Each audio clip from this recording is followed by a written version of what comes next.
इस कार्यक्रम के पुण्यार्जक हैं श्री रमेश सरावगी, श्रीमती किरण सरावगी, श्री अनिल सरावगी, श्रीमती जयश्री सरावगी, श्री ऋषभ कुमार सरावगी, श्रीमती ऋषा सरावगी, श्री मयंक सरावगी, श्रीमती शैली सरावगी, श्री उमंग सरावगी, श्रीमती मेहुल सरावगी, श्री शुभम सरावगी, श्रीमती अवंतिका सरावगी, कुमारी सात्विकी, चिरंजीव एकांश, चिरंजीव यथार्थ Saraogi, firm Sarawagi Udyog private limited and Sarawagi global private limited. Shri Amit ji Jain, प्रबंध निदेशक, Pramanik Nivesh financial service private limited, business partner Motilal Oswal financial services limited. Email amitjain@pramaniknivesh.com, website www.pramaniknivesh.com। Deals in shares, mutual fund, PMS, AIF, unlisted shares, IPO consultancy, recovery of lost shares certificates and IEPF, all type of insurance, life, medical and motors, fixed deposit, government bond, office address 4 Shankar Vihar, Vikas Marg, Delhi 92। Shrimati Damayanti Ben Chauvatiya, Shri Tarachand ji Chauvatiya, Shri Paras, Shrimati Sona Chauvatiya, पुत्र एवं पुत्र वधू श्री आदित्य, श्रीमती पीनाज चौवटिया, पुत्री एवं दामाद श्रीमती कृत्या, श्री आकाश जी कोचेटा, भाई एवं भाभी श्री जिग्नेश, श्रीमती श्वेता, भतीजा एवं भतीजी सिद्धांत, सुहानी भंडार, निवासी Bangalore, firm sharp ply group.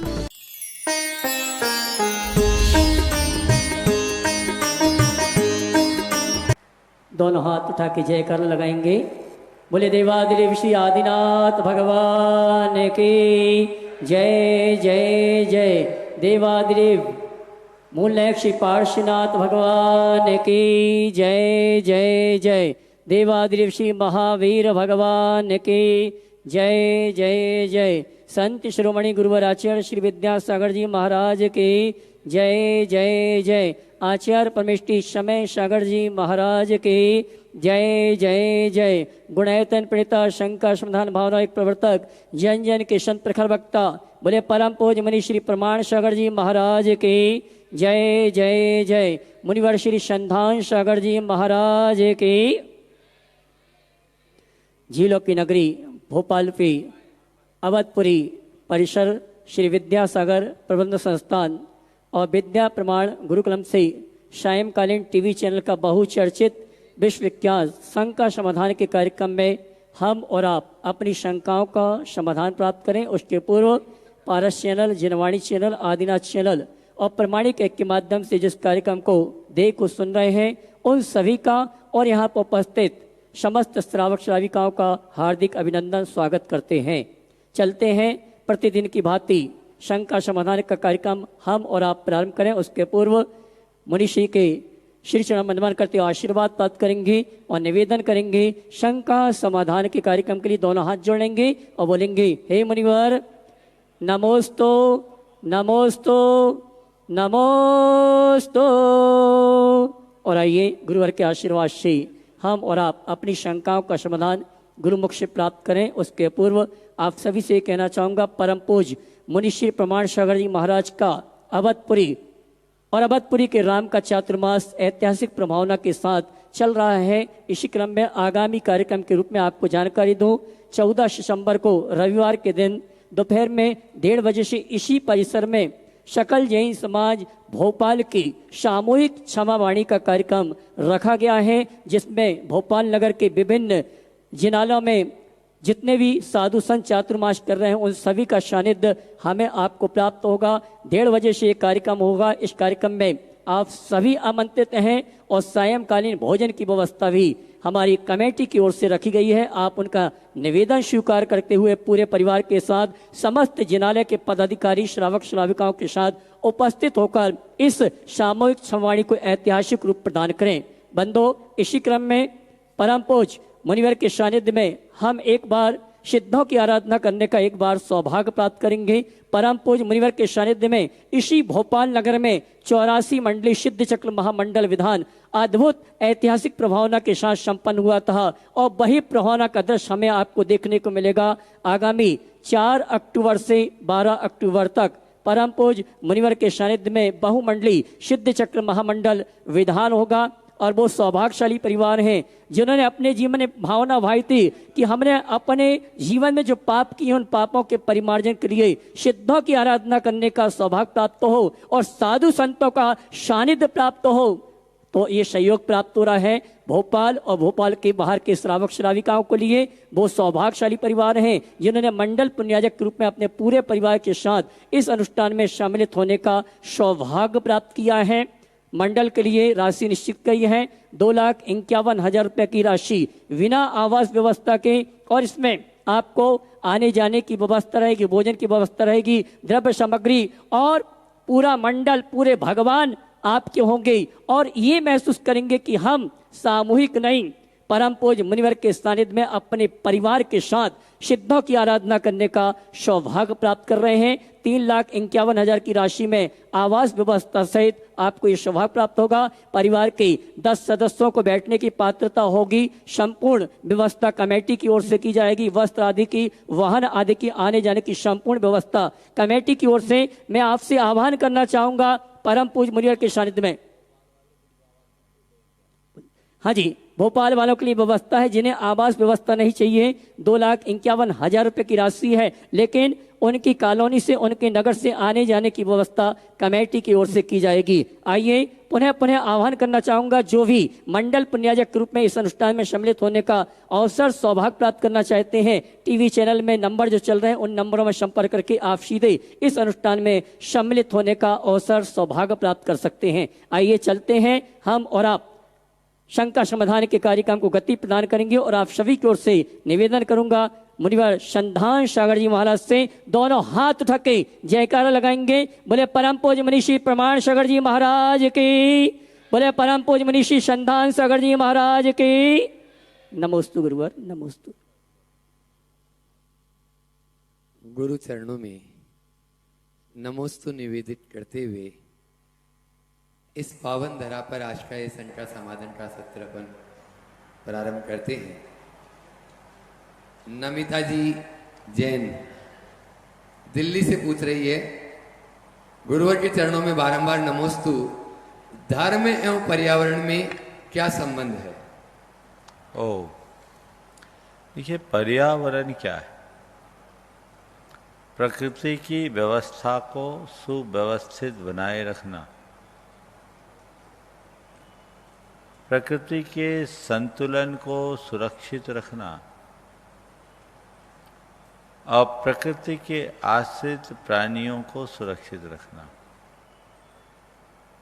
ये तभी संभव है जब हम अहिंसा मूलक जीवन को आत्मसात करके चले।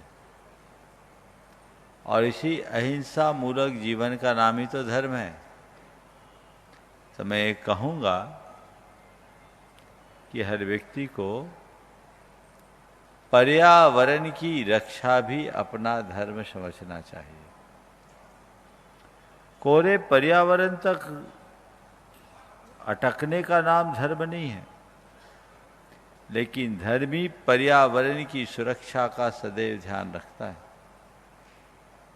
पर्यावरण को विकृत करना एक प्रकार की हिंसा है।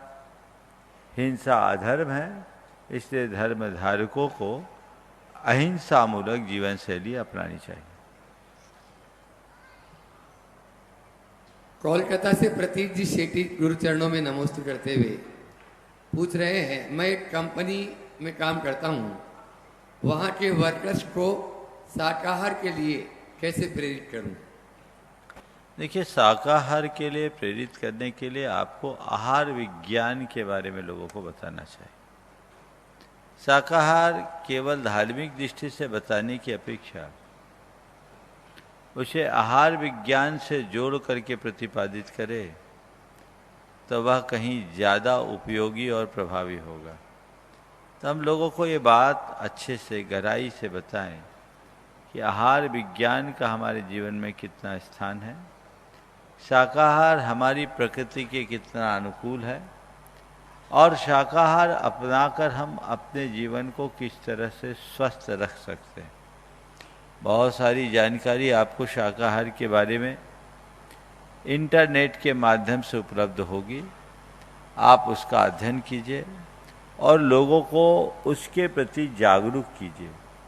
केवल धार्मिक रूप से बात करने में लोगों का दृष्टिकोण थोड़ा दूसरा हो जाता है, लेकिन जब हम शरीर के प्रति जागरूक करके व्यक्ति की संवेदना को जगाते हैं और उन्हें भावनात्मक दृष्टि से बदलने की कोशिश करते हैं तो बहुत बड़ा अंतर आ सकता है।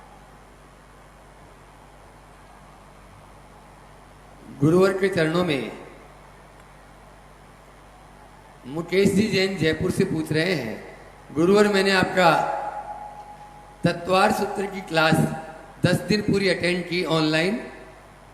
आपने 7वें अध्याय का जो वाचन या अर्थ जो बताया बहुत ही मार्मिक था और मुझे ऐसा लगा कि व्रत धीरे धीरे उदासीनता की ओर ले जाने वाली एक प्रक्रिया है, उसके बाद विरक्ति की ओर।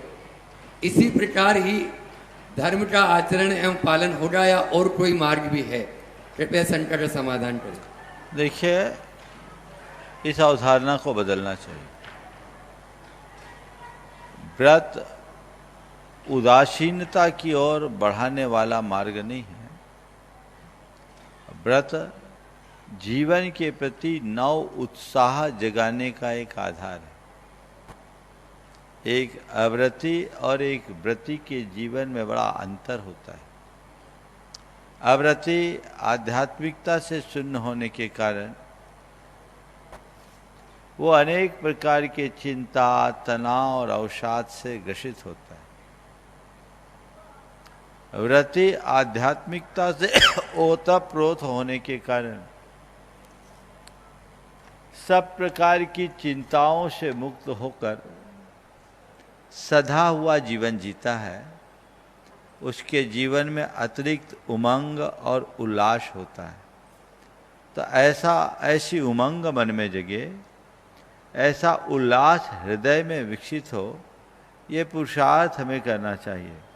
हाँ, आपने जिस संदर्भ में सवाल किया है, हो सकता आपका ऐसा हो कि व्रती बनने से व्यक्ति के सांसारिक विषय भोगों के प्रति धीरे धीरे उदासीनता बढ़ती हो, उनके प्रति लगाव कम हो और व्यक्ति आत्मोन्मुखी हो जाए। तो ये तो जीवन का बड़ा शुभ लक्षण है। भोगों में उदास होगे तो आत्मा में उत्साह जगेगा, और आत्मा के प्रति जितना उत्साह और अनुराग बढ़ेगा, भोगों में उतनी अनासक्ति होगी। तो अपने अंदर वैसा उत्साह जगाना चाहिए। भेद विज्ञान के साथ जीवन जीने की कोशिश करनी चाहिए। भोगासक्ति को मंद करते हुए आत्मानुरक्ति को बढ़ाना ही व्रती होने का सबसे श्रेष्ठ लक्षण है। व्रती होने का मतलब जीवन से हारा थका हुआ होना नहीं, अपने जीवन का वास्तविक अभिनंदन करने के लिए उत्साहित होना और अपने समग्र जीवन को संवारने के लिए दृढ़ प्रयत्न करना, ये व्रती होने का लक्ष्य ध्येय है। तो हमें उसी दिशा में सतत प्रयासरत रहना चाहिए। शिमला से अमित जी कोठारी पूछ रहे हैं, क्या वृद्ध अवस्था में भी भावना योग को प्रारंभ करना उपयोगी है या केवल युवाओं के लिए ही यह अधिक प्रभावी होता है? भावना योग माँ के पेट में पलने वाले बच्चे से लेकर अंतिम सांस गिन रहे वृद्ध तक हो सकता है, कोई भी कर सकता है। यही तो भावना योग की विशेषता है कि इसे कोई भी कर सकता है, कभी भी कर सकता है, किसी भी स्थिति में कर सकता है। अगर व्यक्ति हृदय सभर होकर भावना योग करता है तो इसका सुपरिणाम सुनिश्चित निकलता है। प्रत्यक्ष रूप से यहाँ पर उपस्थित हैं फिजियोथेरेपिस्ट डॉक्टर शैलेंद्र जी जैन। वे अपना प्रश्न गुरु चरणों में करें और तैयार रहेंगे सुनील जी पब्लिशर्स लालघाटी।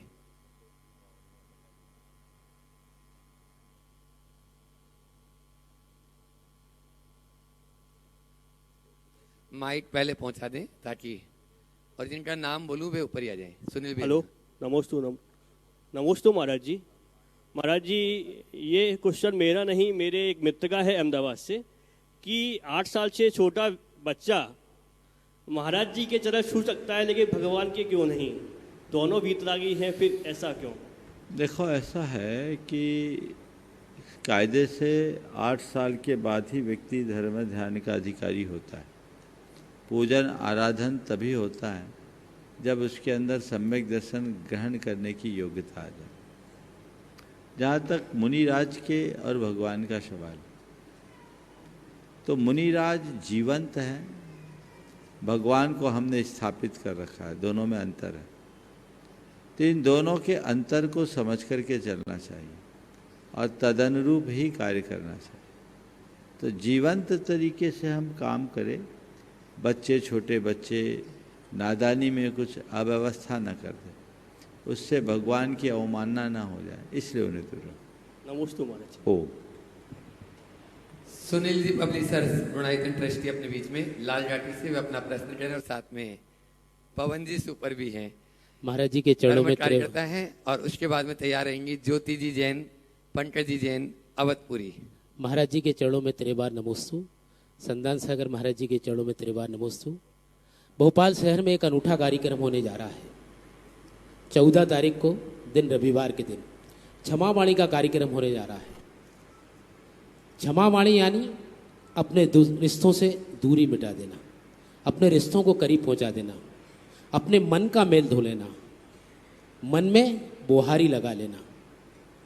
आइए हम सब लोग मिलकर अवधपुरी में श्री विद्या प्रमाण गुरुकुल में सब लोग एकत्रित हों, यह मंगल भावना भाता हूँ महाराज जी। अब मेरा महाराज जी, आदमी का समय बोलता है, यह आदमी का पैसा बोलता है, यह आदमी का दबदबा बोलता है, यह आदमी का अहम बोलता है, आदमी का अहम बोलता है, यह आदमी का बहम बोलता है, अंत में जाके आदमी का कर्म बोलता है। मेरा प्रश्न महाराज ये है कि पूर्व के उपार्जित कर्म, उससे पुण्य और पाप दोनों मिलते हैं। यदि आपने अच्छा किया है तो पुण्य है, बुरा किया है तो पाप है। तो महाराज जी, ये कर्म जो हैं, वर्तमान में जो कर्म होते हैं अच्छे या बुरे, उसका भी जुड़ता है पुण्य महाराज, क्या पुण्य हो या पाप हो? आपने बहुत अच्छा भाव व्यक्त किया। आदमी बोलता है, उसका समय बोलता है, उसका अहम बोलता है, उसका पैसा बोलता है, उसका पावर बोलता है, उसका बहम बोलता है, ये आदमी का कर्म बोलता है। अंत में महाराज जी, अंत में आदमी का कर्म बोलता है। हाँ, मैं इसको पूरा और समायोजित करते हुए कहता हूँ कि इन सब में हमसे पूछो तो कौन बोलता है, समझ गए? आदमी, उसका अहम, उसका धन, उसका पैसा, उसका रुतबा, उसका अहम, उसका वहम या कर्म। तो सच्चे अर्थों में मैं कहूँगा आदमी का पुण्य बोलता है और कुछ नहीं। तुम कितना भी अच्छा कर्म करो, पुण्य छीन हो तो कुछ नहीं होगा। और तुम्हारा समय, तुम्हारा पैसा, तुम्हारा पावर, ये भी तभी तक टिकेगा और अहम भी तभी तक टिकेगा जब तक तुम्हारा पुण्य होगा। अपनी दृष्टि इस पुण्य को संभालने की होनी चाहिए।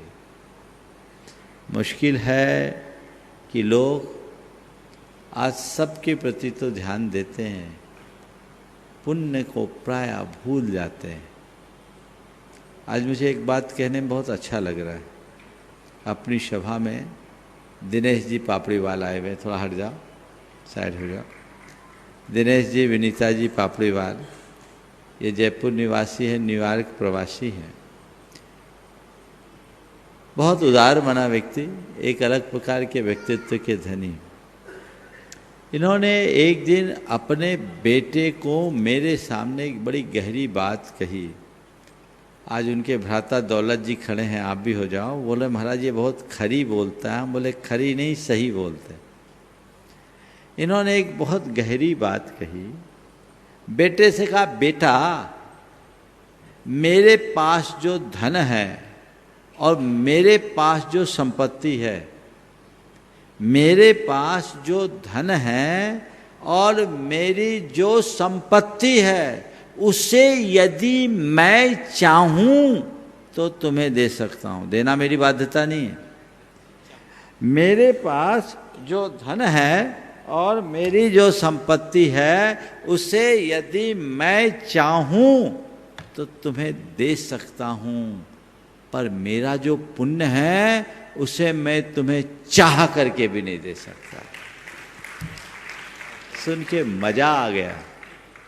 काश हर माँ बाप अपनी संतान को ये सीख दे और आज की संतानें इसे अपने जीवन में चरितार्थ करे। अभी वो मेरे कमरे में बड़ी गहरी बात बोल रहे थे कि हम लोगों ने कोई जोरदार पुण्य किया जो आज सेठ के घर पैदा हुए, लेकिन हम लोगों की औलादें आज धर्म विमुख है। मुझे तो लगता है कि आगे चल कर के मांगने वाले बनेंगे स्ट्रीट लाइट के नीचे बैठ करके। बात समझने की है। आपने पूछा कि हम जो शुभ अशुभ कर्म करते हैं इसका फल कब मिलता है ना? कल मिलता है महाराज के वर्तमान का भी किया हुआ कर्म। बता रहा हूं, उसका सार बता रहा हूं। कब मिलता है? जिस समय हम अच्छा बुरा कर्म करते हैं उस समय से लेकर लंबे समय तक मिलता है। पुण्य और पाप का एक तात्कालिक फल होता है और एक पारंपरिक फल होता है। एक बार एक चिकित्सक ने मुझसे ये सवाल किया कि महाराज जी, हम लोग को पुण्य पाप का फल तुरंत क्यों नहीं मिलता? हमने उनसे उलट कर सवाल किया, ये बताओ हमारे शरीर में खून कैसे बनता है? उन्होंने कहा भोजन से। तो हमने कहा आज भोजन किए तुरंत खून बन जाता है क्या? नहीं महाराज, पचने में और पूरी प्रक्रिया में वक्त लगता है, तब खून बनता है। तो हमने कहा भोजन पचेगा तब खून बनेगा, कर्म पकेगा तो उसका फल मिलेगा। तुरंत कैसे मिलेगा? जैसे रोटी खाते ही तुरंत खून नहीं बनता, वैसे ही कर्म करते ही तुरंत उसका फल नहीं मिलता। लेकिन भोजन करते ही खून बने न बने, पर भोजन करते ही ताकत तो आ जाती है। आती कि नहीं आती? सबका अनुभव है। तो अच्छा बुरा कर्म करते ही तत्काल उसका पूर्ण फल भले ना मिले, लेकिन उसका तात्कालिक फल तो तुरंत मिलता है। जब भी हम कोई अच्छा काम करते हैं मन में संतुष्टि आती है, और जब बुरा काम करते हैं मन में संताप आता है। ये तत्काल आता है, इसमें कोई टाइम लगता है क्या? तो पुण्य का प्रत्यक्ष फल संतुष्टि है, पारंपरिक फल समृद्धि, और पाप का प्रत्यक्ष फल संताप है, पारंपरिक फल दुख दारिद्र्य। तो आज संताप है तो कल दुख दारिद्र्य भी होकर रहेगा, इसे कोई रोक नहीं सकता। समझ गया? मैं चाहूँगा बीच में अब खड़े हैं तो दिनेश जी पापड़ी वाली अपना सवाल कर लें। हाँ। और हमारे चातुर्मास के नवरत्न अनुभव जी, संदीप और रोहित भाई, इनका सम्मान कर दे। ये परिवार बहुत समर्पित परिवार, और आज सी स्कीम इलाके इंदौर से जयपुर से पूरे समूह के साथ यहाँ आए हैं एक अपने विशेष भाव लेकर। दिनेश जी और इनके परिवार ने गुणायतन के सहस्रकूट जिनालय के संपूर्ण निर्माण का पुण्यार्जन किया है, और पिछले 4 तारीख को सहस्रकूट के आखिरी शिखर की चाबी रखी है इनने। ये एक पुनीत कार्य करके ही अभी लौटे हैं। एक बार इनका जोरदार अभिनंदन कर दे पूरे परिवार का। दिनेश जी, विनीता जी और दौलत जी उनके परिवार से, और उनके साथ जितने साथी आए हैं सभी का। और दिनेश जी अपना सवाल भी कर लें। गुरुवर, मेरे सवाल से पहले एक मेरी विनती थी आपके चरणों में कि जयपुर के सी स्कीम समाज से सभी लोग यहाँ पे उपस्थित हैं, सभी लोगों की भावना है कि आपके सानिध्य में, आपके आशीर्वाद से वहाँ गोखले मार्ग के अंदर श्री पार्श्वनाथ दिगंबर जैन मंदिर का भव्य निर्माण कराने की। तो गुरुवर, आपका सानिध्य चाहते हैं, आपकी स्वीकृति चाहते हैं, और आप जयपुर की तरफ प्रवास भी करें। गुरुवर, आपसे निवेदन होगी। गुरुवर प्रश्न तो ये था कि वैसे तो आपको देख के सारे प्रश्न खत्म हो जाते हैं, लेकिन फिर भी एक ये था कि मनुष्य को अपने पुण्य के हिसाब से उम्र मिलती है। कोई बचपन में ही चली जाता है और कोई 80-100 साल के भी रहते हैं। जब गुरुवर सबको यही मालूम है तो वो चीज़ें ऐसी इकट्ठी करने में लगे हुए हैं कि वो छोड़ के जाएंगे, और पक्का है मेरे दिल में कि वो छोड़ के जाएंगे। सभी लोग उसको इकट्ठा करने में पूरा जीवन लगा देते हैं, और बाद में जब वो जाते हैं 2-4 घंटे पीछे उनका नाम भी हट जाता है और सिर्फ लाश रह जाता है, नाम भी। थोड़े दिन तस्वीर दीवार पे लगी रहती है, फिर बाद में वो भी हट के कोई पलंग या कोने के अंदर या अलमारी में चली जाती है। तो गुरुवर, संसार में मनुष्य अपने लिए इतनी गलती क्यों करे जा रहा है? गुरुवर, मेरे तो यही दिमाग में घूमता है। बहुत बहुत अच्छा सवाल आपने उपस्थित किया।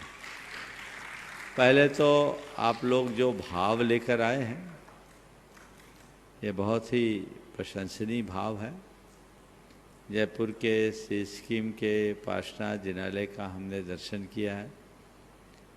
मुझे बहुत प्रसन्नता है। सिस्कीम में जितने भी लोग हैं उन सब बड़े बड़े महलों में रहने वाले लोग हैं। किसी का घर 5-10 हज़ार वर्ग फुट से छोटा नहीं है, लेकिन वहाँ का मंदिर बहुत छोटा रहा। अच्छी बात है कि आज आप सब लोग का सौभाग्योदय हुआ है कि वहाँ एक भव्य जिनालय बनाने का मनोभाव लेकर आए।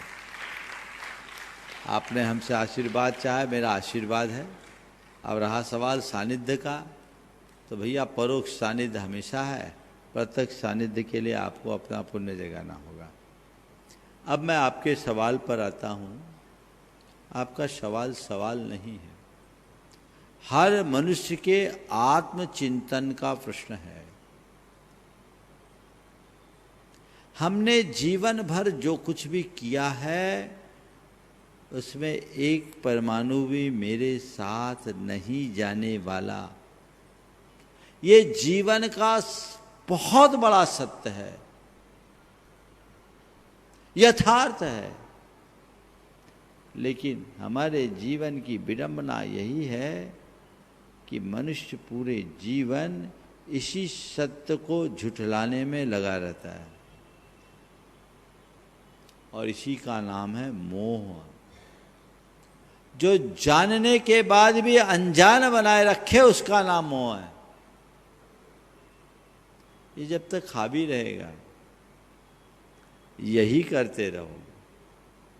इसलिए संत कहते हैं जीवन की सच्चाई को समझो, स्वीकार करो, और जब तक संसार में हो सांसारिक उपलब्धियों का अभिमान करने की जगह उन्हें एक संयोग के रूप में देखो, उनका उपभोग करने के स्थान पर उपयोग करो। मेरे पास संयोग से है, मेरे पास है, मेरे नहीं है,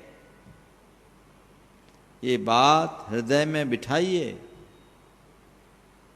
आज है, कल रहे न रहे कोई भरोसा नहीं, और चीजें रहे न रहे ये तो एक तरफ, मैं नहीं रहूंगा ये तय है।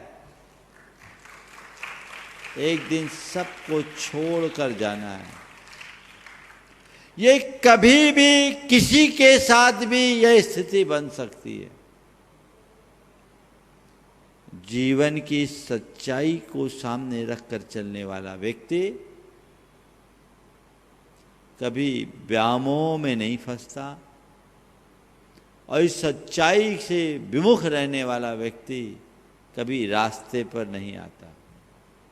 अपने जीवन को सुखी बनाए रखना चाहते हो तो संसार की नश्वरता को पहचानो, जीवन को सही मार्ग पर लगाने का उपक्रम करो। ये मान करके चलो, एगो हम शासदो आदा नान दंसन लखनो से सामे बाहिरा भावा सब्बे संजोग लखना। बाकी सब महज संयोग है, मेरे नहीं है, मेरे पास नहीं है। इनका हम ध्यान रख करके चले तो हमारे जीवन का पथ प्रशस्त होगा। नमोस्तु गुरुवर, नमोस्तु गुरुवर। और इसी ग्रुप में ज्योति जी छाबड़ा। वे भी अपना प्रश्न कर लें। तुम्हें को तो खोज रहे। और उसी ग्रुप में तैयार रहेंगे विजय जी कासलीवाल। नमोस्तु महाराज जी। चुलक जी को इच्छामी। मेरी शंका है कि राग और मोह में क्या फर्क है, और श्रावक का अपने जीवन में स्वाध्याय या सत्संग का क्या महत्व होता है? बहुत अच्छा सवाल है। राग और मोह में क्या अंतर? किसी को अपना मानना राग है, किसी के प्रति आकर्षित होना राग है, और किसी के पीछे पागल हो जाना मोह। चाहे वो व्यक्ति हो या वस्तु। व्यक्ति और वस्तु के प्रति लगाव और जुड़ाव रागात्मक परिणति है, पर व्यक्ति और वस्तु के प्रति जो पागलपन है, मुग्धता है, वो मोह के लक्षण है। राग और मोह दोनों उलझाने वाले हैं, लेकिन सबसे खतरनाक मोह है। इसलिए हम लोग बोलते हैं, फैले प्रेम परस्पर जग में, मोह दूर ही रहा करे। मोह से बचिए और राग को धीरे धीरे मोड़ने की कोशिश कीजिए। मोह वस्तु को अन्यथा कराता है। मैं जान रहा हूँ कि ये मेरा नहीं है, फिर भी मेरे साथ है, मैं उसका उपयोग कर रहा हूँ, ये राग भाव है। लेकिन जो मेरा नहीं है उसको मैं अपना बनाऊँ, ये मोह भाव है। समझ गए? तो पर में अपनत्व की बुद्धि मोह है, पर में आत्मबुद्धि मोह है, और पर में लगाव का भाव राग। दूसरा क्या पूछा आपने? स्वाध्याय और सत्संग का हमारे जीवन में क्या है? स्वाध्याय का क्या महत्व है? देखिए, स्वाध्याय और सत्संग करने से हमें अपने जीवन की वास्तविकता का बोध होता है। हम अपने जीवन को भली भांति समझने और जानने में समर्थ होते हैं। और एक बार व्यक्ति अंतरंग से स्वाध्याय करना शुरू कर ले तो उस व्यक्ति की प्रवृत्ति में आमूलचूल परिवर्तन हो। अगर ठीक ढंग से सत्संग करने लगे तो उसके जीवन का रंग बदल जाता है। इसलिए अपने जीवन का गुणात्मक परिवर्तन चाहते हो तो नियमित स्वाध्याय करें और सत्संग करें। विजय जी कासलीवाल जयपुर ग्रुप से ही वे भी करें। और उसके बाद में जिनका नाम पहले मैंने पुकारा था, ज्योति पंकज जी जैन, श्री विद्या प्रमाण गुरुकुलम, तैयार रहेंगे। महाराज जी, मेरा आपके चरणों में कोटि कोटि वंदन। मेरा महाराज जी ये प्रश्न था कि ये प्रारब्ध के कर्म जो होते हैं उसकी निर्जरा कैसे करें? प्रारब्ध कर्म की निर्जरा कैसे करें? देखो, सबसे पहली बात, जैन धर्म में प्रारब्ध जैसा शब्द नहीं है। समझ गए? जैन धर्म में इसके लिए शब्द है संचित कर्म। क्या है? क्या बोले? संचित कर्म। हाँ, शब्द का अंतर है, अर्थ एक। तो हम अपने संचित कर्मों की निर्जरा कैसे करें? देखिए, मैं कर्म के बंध की और कर्म की निर्जरा की दोनों की प्रक्रिया आपको बता देता हूँ। कर्म के बंध की क्या प्रक्रिया है और कर्म की निर्जरा का क्या रास्ता है। किसी ने आपसे अपशब्द कहा, आपके विरुद्ध कोई गलत टिप्पणी कर दी, आपको गुस्सा आया और प्रतिक्रिया स्वरूप आपने 4 बातें सुना दी। बताइए क्या हुआ? कर्म बंद हुआ कि निर्जरा? कर्म बंद हो गया। पक्का? पक्का। और किसी ने आपसे इस तरह के कटु बातें कही, आपने सुन के अनसुना किया, उसे नज़रअंदाज कर दिया और कहा ठीक है, बोल दिया सो बोल दिया, बोला ही तो, मेरा क्या बिगड़ा, उसने जो बोला वो मैं हूँ ही नहीं, तो मैं क्यों सोचूं। उसकी बात वो अपने पास रखे, मैं उससे अप्रभावित रहूं। क्या हुआ? क्या हुआ? कर्मों की निर्जरा। तो दोनों चीजें आपके हाथ में है ना। आप क्या चाहते हो, बंध या निर्जरा? निर्जरा। चीजों से प्रभावित होगे, प्रतिक्रिया में जियोगे, बंध होगा, और अप्रभावित रहकर सहजता में जियोगे, निर्जरा होगी। दोनों चीजें हमारे हाथ में हैं, हम खुद तय करें कि हमें क्या करना है। ठीक है? एक बार जोरदार ताली बजा दीजिए इस पूरे ग्रुप के लिए, दिनेश जी पापड़ीवाल और पूरे ग्रुप आज ये गुरुवर के दर्शनार्थ यहाँ पर पधारे और मैं अब आवाज दे रहा हूँ श्री विद्या प्रमाण गुरुकुलम में कार्यरत पंकज जी, ज्योति जी जैन, वे अपना प्रश्न गुरु चरणों में करो। उसके बाद में आज बावड़िया कला से अपने बीच में पूरी कमेटी यहाँ पर उपस्थित है। बावड़िया कला मंदिर कमेटी भोपाल तैयार रहेगी। दोनों महाराज श्री के चरणों में नमोस्तु नमोस्तु नमोस्तु। छुल्लक जी के चरणों में इक्षामी इक्षामी इक्षामी। महाराज श्री, मेरा प्रश्न है, पंच परमेष्टि के अलावा और किनकी आरती की जाती है? ऐसे ही पूजन भी पंच परमेष्टि और जिनवाणी के अलावा किनकी कर सकते हैं? पंच परमेष्टि की ही पूजा आरती की जाती है। अब चूंकि आरतियों में छठी 11 प्रतिमाधारी लिख दिया है, इसलिए वो चलन में आ जाए, पर वो 11 प्रतिमाधारी श्रावक है, वो पूज्य नहीं है, वो इच्छाकार के योग है, उसकी आरती नहीं होती, केवल उनकी अभ्यर्थना होती है। इसको ध्यान में रखना चाहिए। नमस्ते महाराज जी। अशोक जी जैन, राजेंद्र जी जैन और सभी बावड़िया कला की पूरी कमेटी एक बार जोरदार ताली बजा दी इस पूरी कमेटी के लिए और वे गुरु चरणों में अपना प्रश्न करें। और उसके बाद में अभिषेक जी जैन, चेन्नई से अपने बीच में, खंडवा निवासी चेन्नई प्रवासी, वे मंच पर आ जाएं। पूज्य मुनिश्री के चरणों में सादर नमोस्तु नमोस्तु नमोस्तु। छुल्लक जी महाराज के चरणों में इच्छामी इच्छामी इच्छामी। महाराज जी, हम सभी बावड़िया काला निवासी जानना चाहते हैं कि हमें पुनः आपकी बहुप्रतीक्षित आगवानी का अवसर पुनः कब मिल रहा है? आपकी बहुप्रतीक्षित आगवानी का पुनः कब अवसर मिल रहा है महाराज जी? ये हम सभी बहुत लालायत हैं ये जानने के लिए, ताकि हम उस अनुसार। बहुत सुंदर भावना भाव भाई। अभी तो चतुर्मास चल रहा है और चतुर्मास में जब जिसका योग बनेगा मालूम पड़ेगा। अभी आप सबको पता है कि आगामी 14 तारीख को यहाँ पर क्षमावानी का कार्यक्रम है जी। उसके बाद अन्य जो कार्यक्रम बनेंगे उसकी सूचना आप लोगों को मिल जाएगी। अब कब किसका मौका आता है पता नहीं, जो अवसर आए आप उसका लाभ लें। बहुत जी महाराज जी। महाराज जी, एक प्रश्न भी है महाराज जी, अभिषेक और शांति धारा दोनों में मूलभूत अंतर क्या है? देखिए, अभिषेक और शांति धारा दोनों एक दूसरे के पर्याय ही है। अभिषेक कर रहे हैं और उसमें शांति धारा कर रहे हैं। अभिषेक के अंत में एक अभिषेक महोत्सव का ही रूप है, जिसमें जगत मंगल की कामना से, विश्व शांति की कामना से हम विशिष्ट मंत्रों के साथ, मंत्रों के आराधन पूर्वक जो जल धारा छोड़ते हैं वह शांति धारा बन जाती है। तो अभिषेक के बाद वो शांति धारा बन गई, तो जल धारा छोड़े वो शांति धारा हो गई। तो है तो वो भी अभिषेक ही, समझ गए। और ये आज से नहीं, बहुत प्राचीन काल से है। आदि पुराण में लिखा है कि भगवान के जन्माभिषेक के बाद इंद्र ने शांति कर ली है, शांति धारा की। और ये भी आया है कि जब भरत चक्रवर्ती को 16 अशुभ सपने आए, उसका मन उद्विग्न हो गया, तो अपने उद्विग्न मन की शांति के लिए उसने शांति विधान किया। अन्य भी अनेक कार्य किए। तो ये शांति धारा की परंपरा बहुत प्राचीन है, जो अभिषेक का ही एक अंग है, बल्कि अभिषेक का परस्कृत रूप है। तो सभी को शांति धारा खुद करने या करने वालों की अनुमोदना करने में पूर्ण उत्साह दिखाना चाहिए। भावपूर्वक शांति धारा करते समय और उसमें कुछ त्याग दान करने से व्यक्ति के जीवन में असाधारण प्रभाव पड़ता है, और ये हर वह व्यक्ति जानता है जिसने इसका अनुभव किया। महाराज जी, इसी का एक छोटा सा पार्ट और है कि कभी ऐसी स्थिति बनती है कि 4 पुण्यार्जक शांति धारा करना चाहते हैं, और तो इसमें बेहतर विकल्प क्या है महाराज जी? एक एक कलश में 2-2 लोग हाथ लगा लें, ऐसे किया जा सकता है, या चारों लोग अलग अलग कलश लें?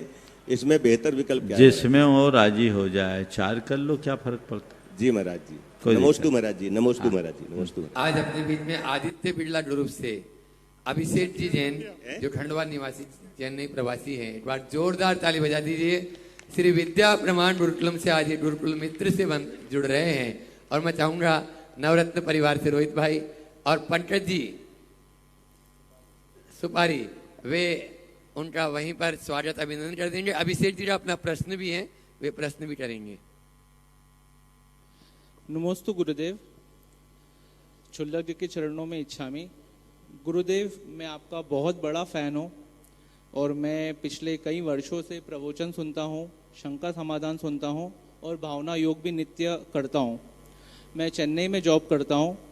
मैं गुरुदेव ऐसा क्या करूँ जिससे मैं धर्म प्रभावना और बढ़ा सकूँ? ओ, पहले सत्कार कर दीजिए पंकज जी, वहीं जाकर। देखिए, बहुत अच्छी बात है। बहुत सुंदर। आपने भाव व्यक्त किया है कि मैं ऐसा क्या करूं कि जिससे धर्म प्रभावना बढ़ाऊं। देखिए, प्रभावना तो अपने आप हो जाएगी, पहले हम अपनी भावना को बढ़ाएं। अगर मेरे हृदय में धर्म की भावना बढ़ेगी तभी मैं प्रभावना कर पाऊंगा। सभी को चाहिए कि वैयक्तिक स्तर पर वह अपनी धार्मिक भावनाओं को बढ़ाने का प्रयत्न करें। जितना बन सके हम अपनी धार्मिक भावना को प्रगाढ़ से प्रगाढ़तर बनाने का प्रयत्न करें। हमारी धार्मिक भावनाएं जितनी पवित्र होगी, जितनी प्रगाढ़ होगी, हमारे जीवन का पथ उतना ही प्रशस्त होगा। और फिर देखें कि हम क्या कर सकते हैं। आपके माध्यम से मैं सबके लिए कहूँगा, धर्म प्रभावना के आज 4 उपाय बता रहा हूँ, खासकर आप जैसे प्रोफेशनल्स, युवाओं के लिए। आप किसी को भी धर्म से प्रभावित कर सकते हैं, तो किससे? अपने आचार से, अपने विचार से, अपने व्यवहार से, है ना। हम अपने आचरण की छाप सामने वाले पर छोड़ें, तो हमारा आचरण इतना पवित्र हो, सधा हुआ हो, हमारी जीवन शैली इतनी बेहतरीन हो कि देखकर सामने वाला खुद कहे कि वाकई में ये आदमी फॉलो करने लायक है। हो गई प्रभावना। और हम ही गड़बड़ है। जिसका 9 बजे सूरज उगता हो उसका भाग्य कब चमकेगा? जो रात के 12 बजे तक खाते हो दूसरे को क्या प्रभावना देगा? जो वैष्णव और बुराइयों में खुद फंसा हुआ है वो दूसरों को क्या रास्ता दिखाएगा? अपनी जीवन शैली ऐसी आदर्श बनाइए कि सामने वाला आपको अपना आइकॉन मान ले। आदर्श बन जाओ, लगे कि नहीं हमको इनको फॉलो करना चाहिए, बेहतरीन। फिर व्यवहार हमारा अच्छा हो, व्यवहार में शालीनता हो, हमारी वाणी में लोच हो, मधुरता हो, और व्यवहार सौम्य हो, शालीन हो, हम्बल हो, विनय हो, सामने वाला हमसे प्रभावित होगा। फिर है विचारों से प्रभावित करो, तो हम अच्छे विचार के धनी हों। जैन धर्म की प्रभावना करना चाहते तो जैन धर्म के मर्म को खुद जाने, जैन विचारों को खुद समझे और लोगों को जैन धर्म की मूलभूत अवधारणाओं से अवगत कराए। इसके लिए सबको एक रास्ता बताता हूं। आप लोग कहीं भी जाओ, अपने साथ कुछ छोटी छोटी पुस्तकें रखो। अगर कोई व्यक्ति आपसे मिलता, आप उससे डिस्कस करो, ऐसी पुस्तकों का पहले खुद भी अध्ययन करो। और व्यक्ति का थोड़ा भी रुझान दिखता है, आप उसको एक पुस्तक पकड़ा दो। चलो ये थोड़े महंगे होंगे, खर्चा लगेगा, लेकिन ये खर्चा थोड़ा बहुत तो कर सकते हैं। एक व्यक्ति महीने में अगर 10 आदमी को भी दे तो बहुत बड़ा परिवर्तन है। 10 पुस्तक, आप कोई भी अच्छी पुस्तक जिससे उनका जीवन बदले, जीवन संवरे और वो धर्म को आत्मसात करके चल सके, ये अभ्यास आपको रखना चाहिए। आप ट्रेन में सफ़र कर रहे, कोई आप एक किताब लेके बैठिए। एक सज्जन थे, वो कभी अपने साथ एक झोला रखते थे और 2-3 किताबें रखते, और कुछ किताबें वो अपने ट्रेन में रखते, तो लोगों से फालतू इधर उधर की बात करने की जगह किताब मगन होकर के पढ़ते। और कोई पूछे तो बोले क्या पढ़ रहे, देखिए आप पढ़ के देखिए। उसका इंटरेस्ट क्रिएट हो, एक किताब अपनी तरफ से दे दे, पढ़िए आप, और उनका फ़ोन नंबर ले ले, बाद में फॉलो करे, तो इससे बहुत बड़ी चेन हो जा सकती। आप भी ये कर सकते हैं। इसमें तो पैसा लगेगा, कोई बात नहीं। आप प्रवचन सुनते हैं ऑनलाइन, आप लोगों को उसके लिए प्रेरित करो। उनको बोलिए कि देखिए आपके अगर जिस तरह की प्रॉब्लम्स है तो आपको यहाँ सॉल्यूशन मिल सकता है। यहाँ आपको मार्गदर्शन मिल सकता है। ये लिंक देखिए, 2, 4, 10 चीज़ें आप अपने साथ डाउनलोड करके रखिए और उनको दिखाइए, ये चीज़ देखिए, ये भावना योग देखिए, ये प्रवचन सुनिए, ये आपके जीवन को एक नई दिशा देगी। इससे आपके जीवन में परिवर्तन आएगा, आप जीवन के आधारभूत समस्याओं से बाहर होंगे। ये कर सकते हैं जी गुरुदेव। तो इसमें कृपण क्यों, इसमें कंजूसी क्यों? अपने मन से पूछो कि धर्म को जानने के लिए मेरी जितनी रुचि है, धर्म को फैलाने में मेरी रुचि कितनी है। धर्म को जानो, धर्म को मानो, धर्म को अपनाओ और धर्म को फैलाओ। जानो, मानो, अपनाओ, फैलाओ, ये मार्ग है प्रभावना का। इसलिए इसको हम लगे। बहुत अच्छा लगा कि तुम जैसे लोगों ने प्रभावना की भावना रखी है, इसे प्रगाढ़ से प्रगाढ़तर करें। नमोस्तु गुरुदेव, नमोस्तु गुरुदेव। अपने बीच में दिगंबर जन पंचायत कमेटी भोपाल के पूर्व अध्यक्ष से पंकज जी सुपारी। पहले रोहित पूछेगा। हाँ, गुरुवर के चरणों में बारंबार नमोस्तु। गुरुवर, सबसे पहले तो अभिषेक भाई के बारे में थोड़ा सा बता दूंगी। ये मेरे बहुत अच्छे व्यापारिक मित्र हैं और जब मार्च से मई तक 2 महीने में व्यापार पे नहीं था, यहीं पे गुरुकुल की व्यवस्थाओं में लगा हुआ था, तब इनका फ़ोन आया और इनने उसी टाइम भाव व्यक्त कर दिए थे कि मुझे गुरुकुल से जुड़ना है और अब मैं निरंतर हर साल अपने आप को कहीं ना कहीं गुरुकुल में आगे बढ़ाता रहूँगा। तो ये इनकी भावना है, आप इन पर आशीर्वाद रखें। गुरुवर, एक प्रश्न है मन में, सिद्ध चक्र महामंडल विधान जो 4 अक्टूबर से आपने तिथि दी है, 12 अक्टूबर तक, बहुत ही उत्साह है मन में उसको लेके, क्योंकि मैं पिछली बार तो आया जी गया जी टाइप का था जब पिछला विधान हुआ था। इस बार मन है कि पूरा अच्छे से विधान को अटेंड करूंगा। गुरुवार, एक प्रश्न था 2-3 दिनों से मन में कि संस्कृत और हिंदी, इन दोनों में क्या फ़र्क है? मतलब संस्कृत का बोलते हैं ज़्यादा उत्कृष्टता है, चूँकि वो आपके मुख से है तो स्वाभाविक है कि बहुत अच्छा है, लेकिन दोनों में एक फ़र्क क्या है? देखो, बहुत अच्छा सवाल किया। सबसे पहले सिद्ध चक्र महामंडल विधान के महात्म्य के विषय में मुझे नहीं लगता कि समाज का कोई भी व्यक्ति अनजाना होगा। हम लोग तो सिद्ध चक्र विधान के बारे में बचपन से सुने हैं। श्री सिद्ध चक्र का पाठ करो दिन 8 ठाठ से प्राणी, फल पायो मैना रानी। बच्चे बच्चे को रटा हुआ है। ये सिद्ध चक्र जैन परंपरा का सर्वश्रेष्ठ धर्मानुष्ठान है, सबसे बड़ा धार्मिक आराधन है जिसमें द्विगुणित क्रम से अर्घार्पण होता है। 8, 16, 32, 64, 128, 256, 512 और 1024। ये एक अष्टानी की पूजा है, 8 दिवसीय। 8 दिवसीय पूजा है जिसमें हम गुणित कर्म से काम अपनी पूजा को बढ़ाते हैं और 8 कर्म के क्षय का ऐसे हेतु बताए। ऐसी मान्यता है कि प्रत्येक गृहस्थ को अपने जीवन काल में कम से कम एक बार सिद्ध चक्र विधान जरूर करना चाहिए।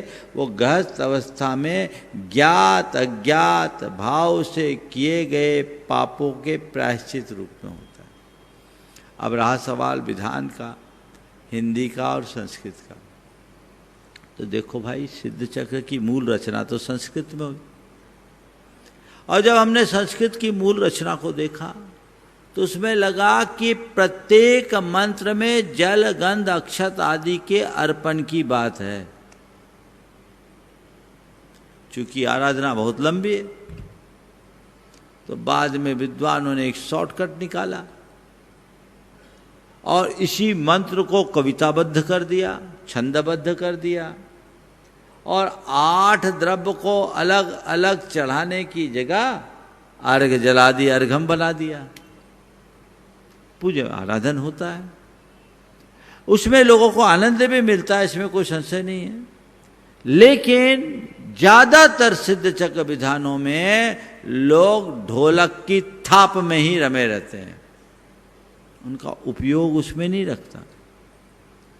फटाफट फटाफट फटाफट भजन की अचरियाँ और लाइनें ज़्यादा चलती है और ढोलकों की थाप ज़्यादा। मंत्र पंडित जी कब बोल देते पता ही नहीं लगता। जब मैंने सिद्ध चक्र के मूल पाठ को देखा, हमने कहा ये है एक्चुअल आराधना। तब हमने सिद्ध चक्र विधान के संस्कृत की भावना रखी और उसका प्रचार हुआ। आज लोग बहुत जागरूक। इसमें एक मंत्र को 9 बार बोला जाता है। वो एक कीर्तन हो जाता है। और 9 बार जब आप किसी मंत्र का आराधन करेंगे तो उसका परिणाम तो 9 गुना मिलेगा ना। और इसमें हर व्यक्ति के मुख से होता है तो उसमें इन्वॉल्व होता है, उसको आनंद आता है। फिर ये जो सिद्ध चक्र विधान अपने सानिध्य में होता है, ये आम विधानों से हटकर है, क्योंकि यहाँ पूरे के पूरे बीजाक्षर युक्त मंडल होता है, बाकी में मांडना होता है। मांडना द्रव्य चढ़ाने का अधिष्ठान बना दिया आपने, जबकि सिद्ध चक्र महामंडल विधान है। सिद्ध चक्र महामंडल विधान का अर्थ क्या? सिद्ध परमात्मा, चक्र उनका समूह, उनका महामंडल या मंडल। मंडल किसको बोलते हैं? दिव्य शक्तियों के आह्वान के लिए तैयार किया गया एक गुप्त रेखा चित्र। उस रेखा चित्र का अंकन होता, आपने मंडल देखा है, उसमें सारे बीजाक्षर अंकित होते हैं। उससे अनंत ऊर्जा प्रकट होती है, दिव्य शक्तियाँ आती है, हमारे अंदर दिव्यता का अवतरण होता है। उसकी साक्षी में जब आप विधान करते हैं तो उसका फल अनंत गुना होता है। आप लोग जितने भी विधान करते हैं उसमें मंडल तो जानते ही नहीं, पंडित लोग ही नहीं जानते मंडल क्या होता है। मांडना कौन? मांडना मार दिया आपने, मंडल कहाँ बनाया? इसलिए मैं आप सबसे बोलूँगा, एक तो कभी भी सिद्ध चक्र विधान करो तो 8 दिन से कम का मत करो। ये अष्टानी की पूजा है, 8 दिन की है। शॉर्टकट में 8, 16, 32 एक दिन में चढ़ा करके काम मत करो। कुछ पंडितों को लोग इसमें बड़ा विशेषज्ञ मानते हैं, जो कि शास्त्र विरुद्ध है। और बिना बीजाक्षर मंडल के सिद्ध चक्र विधान मत करो, वो पूजा होगा, विधान नहीं। तो ये आप लोगों का सौभाग्य है, इस बार यहाँ सिद्ध चक्र महामंडल विधान का आयोजन भव्यता के साथ संपन्न होने जा रहा है। वे लोग भाग्यशाली हैं जिन्हें इस विधान में अपनी सहभागिता देने का मौका मिल रहा है। पर मैं कहूँगा, चूको मत। 5 बरस बाद अब निमित्त आया, आगे कब आएगा पता नहीं। और भोपाल वालों, जो भोपाल में ही नहीं आ पाएगा वो बाहर कहाँ आ पाएगा। इसलिए तय कर लो। और मंडल भी इसी मंडप में होना है। तो ये लोग बोल रहे हैं यहाँ तो लिमिटेड ही मंडप होंगे, जितने मंडल इस मंडप में आ पाएंगे उतने ही होंगे। आधे से ज़्यादा नाम आ चुके हैं। कहीं ऐसा ना हो कि पिछले विधान की तरह बाद में आप लोग हमसे कहो महाराज हमारा नंबर लगवा दो लगवा दो लगवा दो। नहीं होगा। इसलिए जिसे भी अपनी सहभागिता देनी है, जल्दी से अपना नाम सुनिश्चित कर ले, ताकि ये आप सबके जीवन की एक अप्रतिम उपलब्धि बन सके। पंकज जी।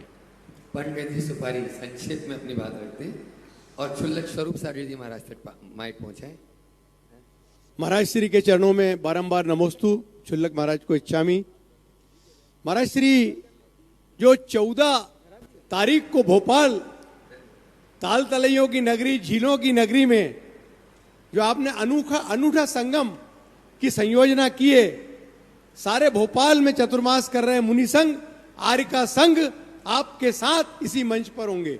कार्यक्रम अपने आप में इतना ऐतिहासिक बनने जा रहा है कि यह भोपाल के इतिहास में एक अपना स्थान बनाएगा। और सभी तरफ सारे भोपाल तक हमने सभी अध्यक्षों से चर्चा की और जगह जगह से समाज ने अपनी सहभागिता की खबर दी।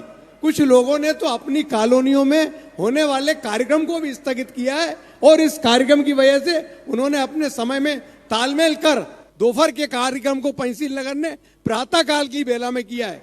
सभी लोग इस कार्यक्रम से जुड़ेंगे और महाराज जी इस कार्यक्रम में कुछ ऐसा हो कि भोपाल के अंदर, क्योंकि जब सभी सारे संत होंगे, आप होंगे, और आपके बारे में तो मैं एक ही बात कहता हूं कि आप एक डायनामिक संत हैं। आप जो बात कहते हैं, जो करते हैं, आपके मुखारबिंद से जब बड़े बड़े कठिन प्रश्नों का उत्तर हम सुनते हैं, ऐसा लगता है वो कौन सी डिक्शनरी आपके पास आ जाती है सेकंडों में कि हम लोगों के अनजाने प्रश्न का उत्तर आप एक सटीक देते हैं। तो उस दिन कुछ ऐसा वातावरण बने कि भोपाल में वो क्षमावाणी वास्तव में क्षमावाणी हो और भोपाल में एक ऐसा माहौल बने महाराज जी, इन्हीं भावनाओं के साथ। बहुत सुंदर, आप लोग ऐसे भाव बनाए रखिए, निश्चित वैसा ही माहौल बनेगा। स्वरूप सागर जी महाराज कितना चलो बत्ती है वहीं पे दे दो माइक, तुम्हारी बत्ती बेगमगंज। बोलो अपना जल्दी। प्रश्न। महर्षि के चरणों में मेरा नमोस्तु, सभी क्षुल्लक जी के चरणों में इच्छामि। महर्षि, हमारी जिज्ञासा यह है, गुणी व्यक्ति अपने से हीन व्यक्ति की संगति नहीं करना चाहता, तो हीन व्यक्ति गुणी व्यक्ति की संगति कैसे करे? बहुत अच्छी बात है। देखो, गंगा का पानी यदि नाली में गिरेगा तो गंदा पानी होगा कि नहीं? मेरी बात ध्यान से सुनना। गंगा का पानी यदि नाली में गिरेगा तो गंगा का पानी गंदा पानी बन जाएगा, ठीक है। लेकिन नाली का पानी यदि गंगा में जाएगा तो गंगा जल बन जाएगा, है ना? सबका अनुभव। अच्छे व्यक्ति यदि बुरे व्यक्ति के पास जाएंगे उनका पतन होगा, और बुरे लोग अगर अच्छे व्यक्ति के पास आएंगे उनका उत्थान होगा।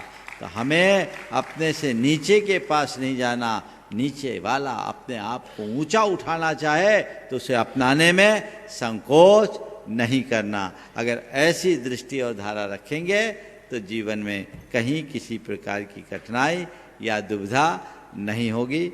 आज समय आप सबका हो गया, यहीं पर विराम। बोलिए परम पूज आचार्य गुरुवर श्री विद्यासागर जी महाराज की।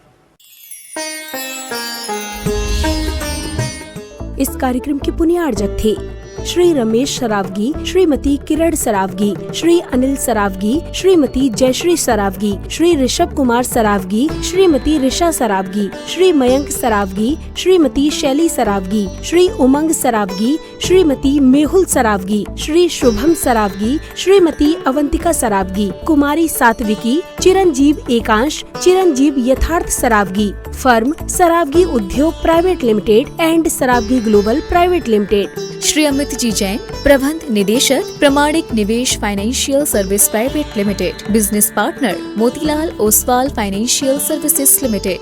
Email amitjain@pramaniknivesh.com, website www.pramaniknivesh.com। Deals in shares, mutual fund, PMS, AIF, unlisted shares, IPO consultancy, recovery of lost shares certificates and IEPF, all type of insurance, life, medical and motors, fixed deposit, government bond, office address 4 Shankar Vihar, Vikas Marg, Delhi 92।